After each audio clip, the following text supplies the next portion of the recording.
शेतकरी मित्रांनो, नमस्कार. 2026मध्ये आपल्या शेतीविषयक माहितीच्या नवीन या वर्षामध्ये आपल्या सर्वांचं पुन्हा एकदा मनापासून स्वागत. मित्रांनो, ताकअंडी हा एक विषय खूप मार्केटमध्ये सध्या गाजतो आहे आणि ह्याच्यावर आपण गेली 13 वर्षापासून काम करतो आहे. आणि आज अशा कंडिशनला आहे की ह्या कंडिशनमध्ये आपण 80% ताकअंडीवर पिकं घेऊ शकतो. फक्त 20% आपल्याला गरज आहे वेळेनुसार काळानुसार रासायनिक वापरण्याची. होय, मी तुम्हाला आज अशी माहिती सांगणार आहे वांगी पिकावर. खास करून एकतर पहिली गोष्ट, तुम्ही वांग्यावर बरेचसे व्हिडिओ आपले पाहिले असतील. आता जे शेतकरी रेग्युलर आपल्या चॅनलवर पाहत आहेत त्यांनी हे पण पाहिलं असेल की आपण ऑलरेडी 2 बॅच सलग सीझन आपण ताकअंडीवर घेतलेला आहे. त्याच्यामध्ये आपण यशस्वी ठरलो. त्याच्यानंतर आपण हा जो प्लॉट आता तुम्हाला दिसतो याच्यामध्ये 40 प्रकारची व्हरायट्या, म्हणजे 40 वाण आपण या एकाच एकरमध्ये बसवलेले आहेत आणि तेही यशस्वीरित्या चालू आहेत. तर आज जाणून घेणार आहोत वांगी पिकाचं नियोजन कसं करावं, लागवड कधी करावी, त्याचं नियोजन काय असलं पाहिजे, काय काळजी घेतली पाहिजे आणि ताकअंडीचं नियोजन हे कशा पद्धतीनं आपल्याला करता येईल, याची संपूर्ण माहिती आजच्या या व्हिडिओमध्ये आपण घेणार आहोत. मित्रांनो, तुम्हाला जर खरंच ही माहिती पाहायची असेल तर व्हिडिओ शेवटपर्यंत नक्की पहा, कारण ही माहिती तुम्हाला कोणत्याही प्लॅटफॉर्मवर मिळणार नाही आणि ह्याच्यासाठी ही माहिती तुम्हाला कोणी देऊही शकणार नाही, कारण याच्यासाठी जवळजवळ सगळ्यांकडेच फी आहे. म्हणजे याचा अर्थ मला असं पण म्हणायचं नाही आहे की ती चुकीचं आहे. ॲक्च्युली ह्या पिकांमध्ये खूप कष्ट लागतात. जी 12 वर्ष मी याच्यामध्ये घातली आहेत त्याच्यामध्ये फक्त मलाच माहिती आहे की याच्यामध्ये माझा त्याग किती आहे. तर मला फक्त एक वाटतं की आपणही शेतकरी कुटुंबातले आहोत आणि आपण ही माहिती पुरेपूर व्यवस्थित माहिती करून घ्यावी आणि मग आपल्या पिकामध्ये अवलंब करावी. आता बऱ्याच शेतकऱ्यांचा ह्या गोष्टीवर विश्वास बसणार नाही आहे की ताकअंडीवर सुद्धा वांगी पीक निघतं. ठीक आहे, नसू द्या. परंतु ह्या ठिकाणी मी तुम्हाला फळं तोडून दाखवणार आहे.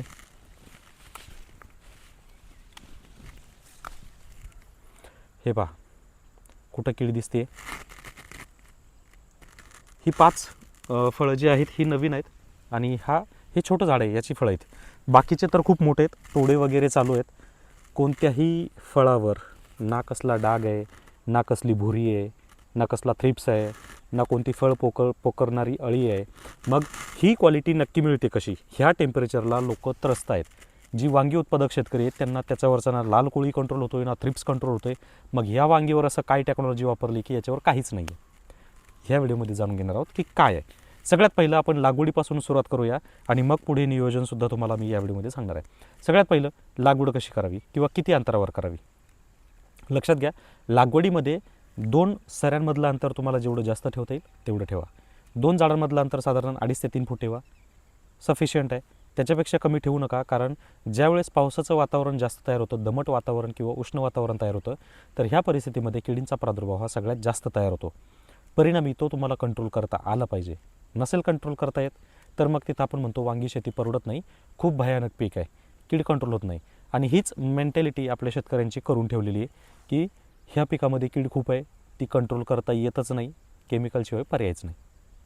आहे, खूप चांगले पर्याय आहेत, फक्त काय आहे की आपल्याला ते करता येत नाहीत. त्याच्यासाठी नियोजन करणं महत्त्वाचं आहे. पहिली, लागवड व्यवस्थित करा. 2 ओळीतलं अंतर साधारण कमीत कमी 6 फूट ठेवा, 7 फूट ठेवा, 8ही फूट ठेवू शकता. परंतु कमीत कमी ज्या पद्धतीनं आपण ताकअंडीवर करतो तर किमान आता आपलं जे अंतर आहे हे 7 फूट आहे. 7 बाय साधारण 2वर आपली लागवड आहे. परंतु आपल्याला जास्त काळ ती ठेवायची नाही. आपण आता साधारण पुढच्या महिन्यापर्यंत, म्हणजे साधारण आपली लागवड जी आहे ही जानेवारी महिन्यातली आहे, आपण मेमध्ये काढणार आहोत. पुढे आपल्याला वेगळ्या पिकाचं नियोजन करायचं आहे, तर त्यासाठी आपण ही लागवड केली. दुसरी आणि महत्त्वाची गोष्ट, रोपं व्यवस्थित निवडा. मागेही सांगितलं आहे की रोपं ही चांगली निवडा. रोपं जर चांगली असतील तरच पुढे त्याचं संगोपन चांगलं करता येतं आणि पुढे आपल्याला उत्पादन देखील चांगलं मिळतं. तर साधारण 1 महिन्याची रोप असावीत. फार जास्त मोठी मुळं किंवा जाड स्टीम किंवा जाड खोड आणि 4-4 पानं अशा रोपांची निवड करू नका. रोप हे तंदुरुस्त असावं नक्कीच, पण ते जास्त दिवसाचं नसावं. त्यानंतर ताकअंडी तयार करून अगोदरच ठेवा. ज्यावेळेस लागतं त्यावेळेस तयार करू नका. किंवा जर तुम्हाला ताकअंडी तयार लागत असेल तर तेही आपण देण्याचा प्रयत्न करतो आहे. पाहिजे त्या शेतकऱ्यांनी मला कॉन्टॅक्ट करून व्हॉट्सअपवर कॉन्टॅक्ट करू शकता. तुम्हाला पाहिजे असेल तर कमीत कमी 10 लिटर क्वांटिटी लागते. 120 रुपये प्रति लिटर त्याचा भाव आहे. बाकी जो काही ट्रान्सपोर्ट असेल तो फक्त तुम्हाला द्यावा लागेल. पण एक क्वालिटी अशी असणार आहे की जी तुम्ही बनवू शकत नाही लवकरात लवकर. म्हणजे आपण जो काही 12 वर्षाचा एक्सपिरियन्स आहे तो ते बनवण्यासाठी लावला आहे. आता थोडा पुढचा टप्पा आपण लवकरात लवकर उरकूयात. आता याच्यामध्ये काय तर नियोजन कसं करायचं आहे पहा. तुम्हाला जर पूर्ण ताकअंडीवर नियोजन करायचं आहे तर ताकअंडी तयार ठेवा. रोपं नर्सरीतून आणल्यानंतर किंवा घरी जरी तयार केली तरी तयार होईपर्यंत 3 वेळा फवारणी त्याला करणं गरजेचं आहे. आणि प्रत्येक पंपाला साधारण 100 ते 150 मिली प्रति पंपासाठी फवारणी आपल्याला त्याला प्रमाण घ्यायचं आहे रोप अवस्थेमध्ये. एकदा काही रोपं आपल्या प्लॉटवर आली किंवा ट्रे आणले आपण नर्सरीतून तर त्यांना सकाळ संध्याकाळ 2 वेळा धुवून काढायचे. ज्या दिवशी रोपं लावायचे त्याच्या अगोदर प्लॉटला व्यवस्थित सगळं पाणी देऊन घ्यायचं आहे. आणि मग आपल्याला ती रोपांची मुळं म्हणजे थोडक्यात ट्रे जो आहे हा 20 लिटरचा एक टब घ्यायचा मोठा किंवा मोठं गमेलं घ्या ज्याच्यामध्ये तो रोपांचा ट्रे बुडला जाईल. 20 लिटर पाण्यामध्ये साधारण 400 ते 450 ml ताकंडी हे आपल्याला त्याच्यामध्ये मिक्स करायचे, हलवून घ्यायचे आणि तो ट्रे एक साधारण 15 ते 20 सेकंद आपल्याला त्या गमेल्यामध्ये भिजवायचा आहे किंवा टपामध्ये भिजवायचं आहे. म्हणजे थोडक्यात मुळं जी आहेत तर ही चांगल्या प्रकारे ताकंडीच्या द्रावणामध्ये धुवून निघली पाहिजेत. मग त्याची आपल्याला लागवड करायची. लागवड केल्यानंतर इथं हे जे नियोजन आहे, आता हे तुम्ही जुन्या जर व्हिडिओ पाहिले असेल तर त्याच्यामध्ये मी बरंचसं नियोजन सांगितलेलं आहे. परंतु आता हे नवीन नियोजन आहे 2026 मधलं. इथं जर तुम्हाला पूर्णपणे ताकंडीवर करायचं असेल तर लक्षात घ्या, ही जर तुम्ही मेथड जर केली तर तुम्हाला तुमचे रोपं जे आहेत ही ट्रेसमध्ये जाणार नाही आहेत आणि त्यांना कोणत्याही प्रकारचा स्ट्रेस पडणार नाही. मुळी लवकर ॲक्टिव्ह होते कारण ह्युमस तयार होतो. त्यानंतर लागवड केल्यानंतर साधारणतः 3ऱ्या दिवशी आपल्याला किंवा 4थ्या दिवशी ताकंडीची ड्रिंचिंग करायची किंवा ड्रिपने सोडायचं. ड्रिंचिंग करायची म्हणजे लगेच मुळाजवळ सोडायचं नाही आहे, तुम्ही ड्रिप ॲप्लिकेशन देखील करू शकता. ड्रिप ॲप्लिकेशन करण्यासाठी प्रति एकरसाठी प्रमाण आहे 5 लिटर. म्हणजे 5 लिटर प्रति एकर आपल्याला ड्रिप इरिगेशनसाठी वापरायचं आहे किंवा ड्रिंचिंगसाठी वापरायचं आहे आणि 250 मिली प्रति 20 लिटरच्या पंपासाठी वापर करायचा आहे ताकंडीचा स्प्रेसाठी. तर हे साधारण पहिला जो स्प्रे आहे हा 7 दिवसांनी घ्यायचा आहे आणि 3ऱ्या-4थ्या दिवशी आपल्याला ड्रिप ॲप्लिकेशन करायचं आहे. ह्या 2 ॲप्लिकेशन 1 आठवड्याच्या आतमध्ये आपल्याला करायच्यात. त्यानंतर ज्या दिवशी तुम्ही स्प्रे घेतला आहे त्या दिवसापासून 8व्याच दिवशी आपल्याला ताकंडीचा परत स्प्रे करायचा आहे. आता त्याच्यासाठी परत नवीन ताकंडी बनवायचं नाही. त्याच्यासाठी जे पहिलं आपण द्रावण घेतलं आहे त्याच्यामध्येच परत वाढवायचं आहे, म्हणजे त्याचं द्रावण चांगल्या प्रकारे बनवायचं आहे. जर तुम्हाला ते बनवता येत नसेल किंवा ती अडचण येते तुम्हाला, त्याच्यावर रसशक्ती तुमची कंट्रोल होत नाही आहे, तर अशा परिस्थितीमध्ये माझ्याकडून मागवा. मी जे द्रावण बनवतो त्याच्यामध्ये पांढरी माशी, थ्रिप्स, लाल कोळी ह्या ज्या कीड आहेत तर ह्या येण्यापासून आपल्याला थांबवता येतं. ते आल्यानंतर काम करत नाही, लक्षात घ्या. आल्यानंतरही काम करतं पण एक ठराविक स्टेजपर्यंत. जर त्यांची एकदमच जास्त प्रौढ अवस्था असेल तर मग त्या परिस्थितीमध्ये तुम्हाला केमिकल लवकर होत नाही तर ताकंडीने कधी होणार नाही. त्याच्यासाठी काय करायचं, आपल्याला प्रिव्हेंटिव्हमध्येच ही तयारी ठेवायची. प्रिव्हेंटिव्हमध्ये तुम्ही जेवढं जाल तुम्हाला क्युरेटिव्हमध्ये तेवढी कमी गरज लागणार आहे. आता बरेच शेतकरी म्हणतील काही पण सांगतोय, हे होतं आहे, असं होतं आहे, तसं होतं आहे, हे होत नाही, ते होत नाही. लक्षात घ्या मित्रांनो, माझ्याकडं प्लॉट आहे ऑलरेडी, याच्यामध्ये 40 पिकं आहेत. ह्या 40 पिकामध्ये कोणत्याही पिकावर अजूनही कीड आलेली नाही आहे, म्हणजे कीड पूर्णपणे कंट्रोलमध्ये आहे. आज परिस्थिती अशी आहे की शेतकरी त्रस्त आहेत, कोणते स्प्रे मारू जेणेकरून थांबल. आणि इथं मी आहे की मी फक्त येतोय, प्लॉट पाहतोय, कीड पाहतोय आणि 8व्या दिवशी फवारणी करतोय. ना पाहायची गरज आहे ना येण्याची गरज आहे, फक्त पाणी व्यवस्थापन आणि स्प्रेचं नियोजन हे वेळेवर झालं तर बाकी कोणतीही गोष्ट फारशी लागत नाही. आता इथून पुढचं नियोजन तर साधारणतः 8व्या दिवशी फवारणी करायची. सुरुवातीला 10 दिवसाला आपल्याला साधारण ड्रिप ॲप्लिकेशन करायचं आहे, तिथून पुढं दर 8 दिवसाला करायचं आहे. आता हे करत असताना तुम्हाला जर असं वाटलं की नाही मला याच्यावर काही फारसा भरोसा वाटत नाही आहे, मला केमिकल पण त्याच्यामध्ये घ्यायचं आहे, तर लक्षात घ्या ताकंडीसोबत तुम्ही कोणत्याही प्रकारचं वॉटर सोल्युबल वापरू शकता, कोणत्याही प्रकारचा बॅक्टेरिया वापरू शकता.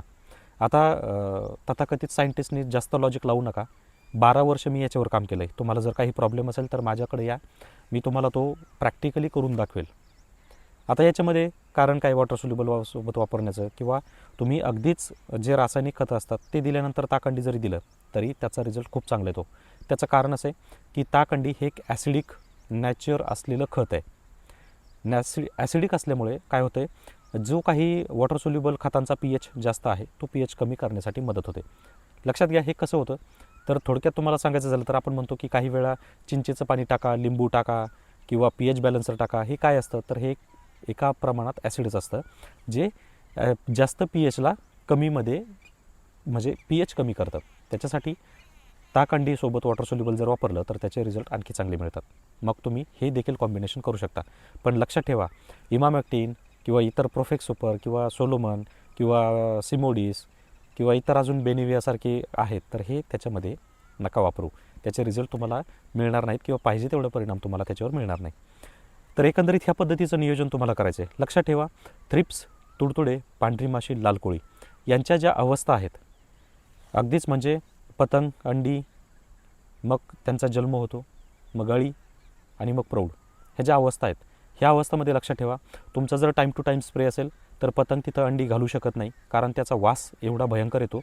त्या वासामध्ये कोणत्याही किडींना अंडी घालता येत नाहीत. अंडी जर घातली असतील आणि मग तुमचा स्प्रे झाला असेल तर लक्षात ठेवा, तुमचा स्प्रे असा असला पाहिजे की पानाच्या खालच्या बाजूला जी अंडी दिली त्या अंडीवर ते पाणी उडालं पाहिजे. ते जर उडालं आणि त्याचा संपर्क जर झाला तरच ती अंडी खराब होणार आहेत, नाहीतर ती खराब होणार नाहीत. म्हणजे तुमची फवारणीसुद्धा अचूक असली पाहिजे. जर फवारणी व्यवस्थित झाली नाही तरी परत त्या किडींचा जन्म होणार आणि मग त्या आळ्यात त्याचं रूपांतर होणार.